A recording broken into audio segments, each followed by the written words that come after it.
Hi అండి. అందరికీ నమస్కారం. Welcome to my channel. ఈ వీడియోలో ప్రభుత్వ పెన్షనర్లకు ఇక మీదట income tax, no income tax కట్టవలసిన అవసరం లేదు. ఎందుకు, ఏమిటి అనే పూర్తి వివరాలు వీడియోలో తెలుసుకుందాము. వీడియోని అయితే ఎక్కడ గాని స్కిప్ చేయకుండా ఎండ్ వరకు చూసేయండి. అప్పుడు ఇన్ఫర్మేషన్ పూర్తిగా అర్థమవుతుంది. అలాగే వీడియో చూస్తున్న ప్రతి ఒక్కరు వీడియోకైతే లైక్ చేయండి ఫ్రెండ్స్. వీడియోని తోటి ఉద్యోగ పెన్షన్ మిత్రులతో అయితే షేర్ చేయండి. కొత్తగా మన ఛానల్ చూస్తున్నవారు ఇంకా ఎవరైనా సబ్స్క్రైబ్ చేసుకోకుంటే వెంటనే మన ఛానల్‌ని సబ్స్క్రైబ్ చేసుకోండి. దీని ద్వారా నేను చేసే లేటెస్ట్ వీడియోస్ అన్నీ మీ వరకు రీచ్ అవుతాయి. ఇక ఆలస్యం చేయకుండా వివరాల్లోకైతే వెళ్ళిపోదాము. ఫ్రెండ్స్, ఇక విషయానికి వచ్చినట్లయితే పెన్షనర్ల గర్జన, జీవించే హక్కుపై పన్నేందుకు, ఆదాయపు పన్ను రద్దు కోసం ఏకమవుదాం. తమ యవ్వనాన్ని, శక్తిని, మేధస్సును దశాబ్దాల పాటు దేశ సేవకే అంకితం చేసి ప్రభుత్వ యంత్రాంగానికి వెన్నెముకగా నిలిచిన ఉద్యోగులు వారి జీవిత చరమకంలో గౌరవప్రదమైన జీవనం గడిపేందుకు, వృద్ధాప్య అవసరాలు తీర్చుకునేందుకు అందుకునే పెన్షన్‌పై ఆదాయపు పన్ను ఇన్‌కమ్ టాక్స్ రూపంలో వేటు వేయడం ఎంతవరకు సమంజసం? ఇది కేవలం ఆర్థిక లెక్కలకు సంబంధించిన ప్రశ్న కాదు. ఇది దేశ నిర్మాతల పట్ల ప్రభుత్వానికి ఉండవలసిన నైతిక, న్యాయం మరియు కృతజ్ఞతలకు సంబంధించిన ప్రశ్న.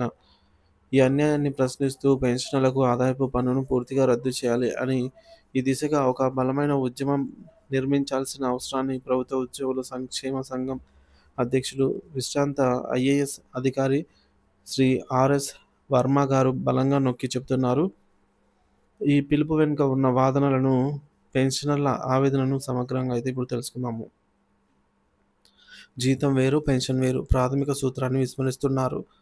జీతం క్రియాశీలక సేవకు ప్రతిఫలం. ఒక ఉద్యోగి ప్రభుత్వ సర్వీసులో ఉన్నప్పుడు అతను అందించే ప్రత్యక్ష సేవలకు ప్రతిఫలంగా జీతం అనేది పొందుతారు. ఆదాయపు పన్ను చట్టం ప్రకారం ఇది ఆదాయము. కాబట్టి నిర్దిష్ట పరిమితి మించిన జీతంపై పన్ను చెల్లించడం అనేది చట్టబద్ధం, అలాగే న్యాయసమ్మతము. ఇక పెన్షన్ కష్టార్జిత హక్కు, సామాజిక భద్రత. పదవీ విరమణ తర్వాత ఉద్యోగి ఏ విధమైన క్రియాశీలక సేవలు అందించాడు, అతనికి వచ్చే పెన్షన్‌ను ఈ విధంగా చూడాలి. మొదటిది, వాయిదా వేయబడ్డ వేతనం, డిఫర్డ్ వేజ్. ఉద్యోగి సర్వీస్‌లో ఉన్నప్పుడే ఆర్జించి వాయిదా పద్ధతిలో అందుకుంటున్న వేతనము. రెండోది, సుదీర్ఘ సేవకు గుర్తింపు, దశాబ్దాల సేవకు ప్రభుత్వం ఇచ్చే గౌరవము. మూడోది, సామాజిక భద్రతా కవచము, వృద్ధాప్యంలో వైద్య, ఇతర అవసరాలకు ఆరోగ్య భరోసా. ఇది క్రియాశీలకంగా పనిచేస్తూ ఆర్జించే ఆదాయం కాదు. జీ జీతాన్ని, పెన్షన్‌ను ఒకే ఘాటన కట్టి పన్ను విధించడం ప్రాథమికంగానే అశాస్త్రీయం మరియు అన్యాయం. బలమైన వాదనలు. ఎందుకీ అన్యాయం అంటే, నైతిక వాదన, మోరల్ ఆర్గ్యుమెంట్. వృద్ధాప్యంలో ఆసరాగా నిలవాల్సిన ప్రభుత్వమే వారి జీవనాధారంపై పన్ను రూపంలో భారం మోపడం నైతికంగా ఎంతవరకు సబబు? ఇది వారి సేవను కించపరచడమే అవుతుంది. ఆర్థిక వాదన, ఎకనామిక్ ఆర్గ్యుమెంట్. పెరుగుతున్న వైద్య ఖర్చులు, ద్రవ్యోల్బణంతో సతమతమయ్యే వృద్ధులకు పెన్షన్ ఊపిరి వంటిది. దానిపై పన్ను కోత విధిస్తే వారు ఆర్థికంగా చితికిపోయి ఆత్మగౌరవంతో బతకలేని పరిస్థితి అయితే ఏర్పడుతుంది. మూడోది, న్యాయపరమైన వాదన, legal and justice argument. Double taxation స్ఫూర్తి. ఉద్యోగి తన జీతంపై సర్వీస్‌లో ఉన్నంత కాలం పన్ను చెల్లించాడు. ఇప్పుడు అదే సర్వీస్‌కు ప్రతిఫలంగా వచ్చే పెన్షన్‌పై మళ్ళీ పన్ను విధించడం నైతికంగా ద్వంద్వ పన్నుల విధానం కిందికే వస్తుంది.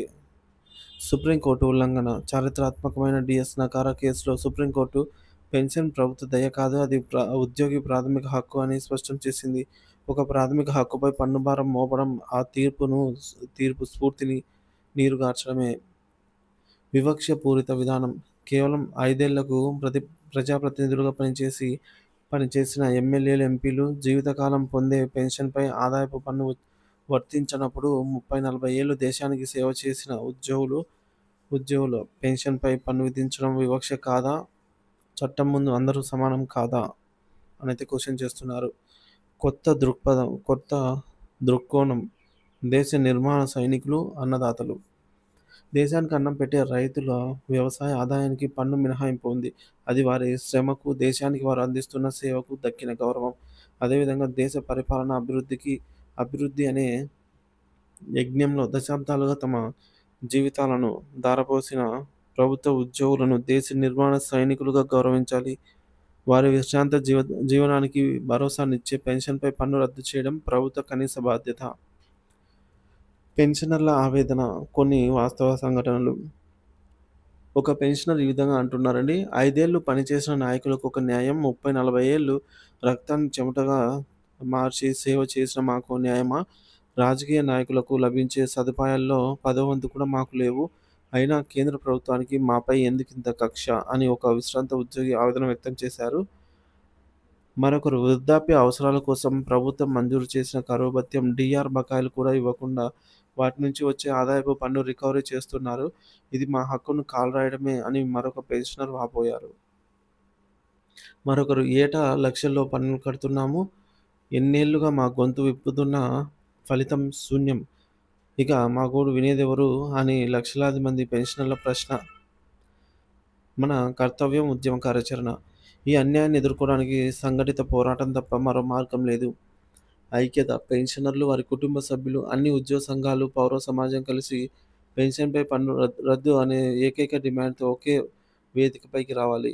ప్రభుత్వంపై ఒత్తిడి. ప్రధాని, ఆర్థిక మంత్రి పార్లమెంటరీ కమిటీలకు లక్షలాదిగా వినతి పత్రాలు, ఈమెయిల్లు పంపాలి. సోషల్ మీడియా ద్వారా డిజిటల్ క్యాంపెయిన్లు నిర్వహించాలి. మూడోది, ప్రజా చైతన్యం. ఇది కేవలం పెన్షనర్ల సమస్య కాదు, రేపటి మనందరి సమస్య అనే నినాదంతో ప్రజలలో అవగాహన కల్పించాలి. న్యాయ పోరాటం. ఈ అంశంపై సుప్రీంకోర్టు తీర్పులను ఆధారం చేసుకుని ఉన్నత న్యాయస్థానాల్లో ప్రజా ప్రయోజన వ్యాజ్యం బిల్ దాఖలు చేసి చట్టపరమైన పోరాటానికి సిద్ధపడాలి. పెన్షన్ అనేది రిటైర్డ్ ఉద్యోగుల కష్టార్జితం, వారి ఆత్మగౌరవం, వారి ప్రాథమిక హక్కు. దానిపై పన్ను విధించడం వారి సేవను అవమానించడమే. శ్రీ ఆర్ఎస్ వర్మ వంటి పెద్దలు చూపిస్తున్న మార్గంలో నడిచి ఐక్యంగా పోరాడితే విజయం తథ్యం. ఈ ఉద్యమ జ్వాల ప్రభుత్వ విధానాలను మార్చి పెన్షనర్ల హక్కులను నిలబెట్టే వరకు చల్లారకూడదు అనైతే ఈ విధంగా చెప్తున్నారండి. సో, మొత్తానికి చెప్పేదేంటంటే, ఉద్యోగి సర్వీస్‌లో ఉన్నప్పుడు తను జీతం తీసుకుంటాడు. సో, అది అతను చేసిన సేవకు గాను ప్రతిఫలము. కాబట్టి ఆ యొక్క నిర్దిష్ట అమౌంట్ దాటిన జీతం ఎవరైతే తీసుకుంటున్నారో వారికి పన్ను విధించడం అనేది సబబు, న్యాయమే. కానీ రిటైర్ అయిన తర్వాత ఒక విశ్రాంత ఉద్యోగి ఎటువంటి పని చెయ్యడు. అతను ఎటువంటి పని చేయకుండా అతను జీవించడానికి ఇచ్చే భత్యం ఏదైతే ఉంటుందో దాంట్లో పన్ను, ఇన్‌కమ్ టాక్స్ ఎందుకు విధించడము? కేవలం 5 ఏళ్ళు పనిచేసే ఎమ్మెల్యే, ఎంపీలు వీరి యొక్క పెన్షన్‌కు పన్ను లేనప్పుడు, టాక్స్ లేనప్పుడు ప్రభుత్వ పథకాలను ప్రజలకు చేర్చే ప్రభుత్వ ఉద్యోగులకు ఎందుకు ఈ యొక్క పన్ను అని జెప్పేసి పెన్షన్‌పై పన్నునైతే తీసివేసేదానికి పోరాటం జరుగుతుంది ఫ్రెండ్స్.